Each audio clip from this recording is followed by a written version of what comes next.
Hello everybody, in this video we're going to talk about hosting more secure live video conference sessions with students in Zoom by turning on authentication through Clever. So the first thing you're going to do is, if you're a classroom teacher, you're going to log into your Clever account and then you're going to attach this Zoom button. If you don't have a Clever account, then you would go straight to Zoom, but all classroom teachers will have that Clever account, and so you're going to want to go in here first and then click this button. That'll take you over to Zoom. Now, I'm going to show you how to adjust your meetings so that you can turn on this kind of authentication, and I'm going to show you that first, but afterwards, I'm going to show you two other important settings that you might want to adjust. So make sure you watch this video all the way through to the end. Don't stop just after this first piece. You're going to want all of these details. So I'm over here in my Zoom account right now, and I'm going to head over here to Meetings. And you'll notice that I have a couple of meetings already established. The nice part about what I'm going to show you is this will work whether you are scheduling a new meeting right now, and it will also work if you want to go into one of your meetings that you already have set up. You'll notice I have some recurring meetings here, and you want to adjust one of those current meetings. So that's what I'm going to do today. I'm going to go into period 1, click Edit, and we're going to adjust this meeting. Now you'll notice I have it set up to be recurring. I have no fixed time, so it just is available for me every day whenever I want to have this meeting. The first thing we're going to recommend is over here in security. We're going to recommend that you turn off passcode for your meetings with students, but still leave waiting room on so that you can control who gets in, who gains access and who doesn't. Now, here's the next piece. Instead of using a passcode as security, we're going to go down here to this option that says only authenticated users can join. We have in the past discouraged you from turning this on because that requires students to set up their own Zoom account, which breaks the Zoom terms of service. So instead, what we have is a new technique today that you're going to be able to utilize. What you're going to do is click this on, and then you are going to make sure to select this one right here that says Student External Authentication through Clever, which is great. Students don't need their own Zoom accounts. They're instead going to be authenticated through their Clever accounts for all of these sessions. So those are the two things that you're going to adjust. Turn passcode off. Students don't need that anymore. It's redundant and could cause problems with students having to manually type that in, and they may not know it. And we're also going to turn on authenticated users, and we're going to set this to Student External Authentication through Clever. I'm now going to click Save, and this meeting has now been updated with these permissions. So here's what you will do next. You're going to give this link out to your students. You'll notice it's the same link as before. It just removed all the password information. So students will use the same link to be able to get to the meetings. I just need to distribute this to students. And then here's the really nice piece. When a student clicks this, they won't be able to get in without first signing into their Clever account. So if they're already logged into Clever, when they click this link, the browser will detect that they're logged into Clever. It'll take them straight on through into your waiting room, just like always. And the only people that can get to your waiting room are those that have verified their identity through Clever. If a student is not already logged into their Clever account, no worries. When they click this link, it will automatically prompt them to first log into Clever. And after they do so, then it will let them directly into the meeting. So that's a really nice piece for you in this. Here's another important thing to note, though. The only people that will have access to this particular Zoom meeting are those that can authenticate themselves through Clever.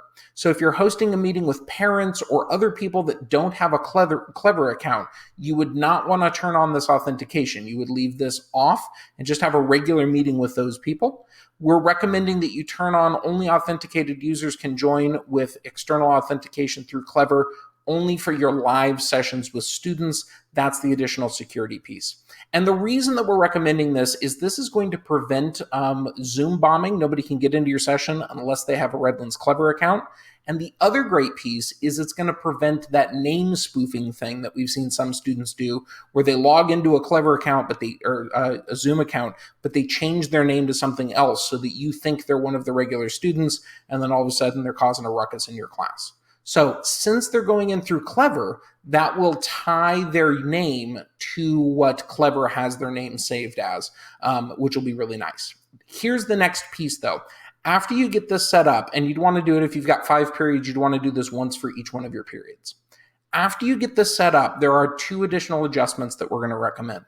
One is you're going to want to go over here to Settings, And you're going to want to adjust students' ability to change their names. Once they log in through Clever, Clever knows their real first and last name, and it's going to automatically give them that as their first and last name. But if you still have on the feature where students can change their names, they'd be able to modify it and they could still do the name spoofing thing. So here's what we're going to do. We're going to go over here to In-Meeting Basic. And in this basic area, you're going to scroll down and you are looking for the section right over here called this, Allow Participants to Rename Themselves. You'll notice this is currently turned on, which means even though Clever knows who the student names are, once a student gets into the meeting, they'd be able to rename themselves. We're now going to turn this off now that our students have to be linked up with their Clever accounts. You don't want to give them the ability to rename themselves. Otherwise, you might still get that name spoofing thing that's happening. So now that it's authenticated through Clever, let Clever assign their names and then turn off the ability for them to change their names. So those are the two big things if you want to use authentication through Clever. Another piece that we're going to recommend is up here in the recording area. Now, we've heard from some teachers that have said, hey, I'm having a problem where in my class, I'm doing a presentation and I'm running class, I've got grid view and I can see everybody that's talking and it lights up. But as soon as I go to share my screen and demonstrate something, then occasionally I'll hear a student talk in the background and maybe say something inappropriate. But since I'm sharing my screen, I can't really see exactly who said that thing that was inappropriate, and I'd like to follow up, but I can't tell whose voice it was. There is a fix for you in Zoom for this, and it has to do with the recordings area. What you can do is you can get a transcript of everything that was said out loud during your meeting, and we'll show you how to turn that on. The first thing to know is it is not available in local recording. So if you're interested in this, you're not going to use local recording anymore. You're going to need to use cloud recording. Over here in cloud recording, you'll notice there are a lot of settings that you can turn on and off. If you go down here to advanced cloud recording settings, there are two that you want to have turned on. One is this one, display participants' names in the recording so you can see who was who in the recording. And the other thing that you want to make sure you turn on is this audio transcript part. This will automatically generate a transcript of all of the audio from the meeting, and then you could go back after the fact and you can figure out who said what if there's some behavior that you need to address. So if this is a problem in your class, you can enable that for yourself, and it gives you one additional piece of security. All right, that's it. We hope this video helps you have even more secure meetings and make sure that there are fewer shenanigans taking place in your distance learning classes. Thanks, everybody.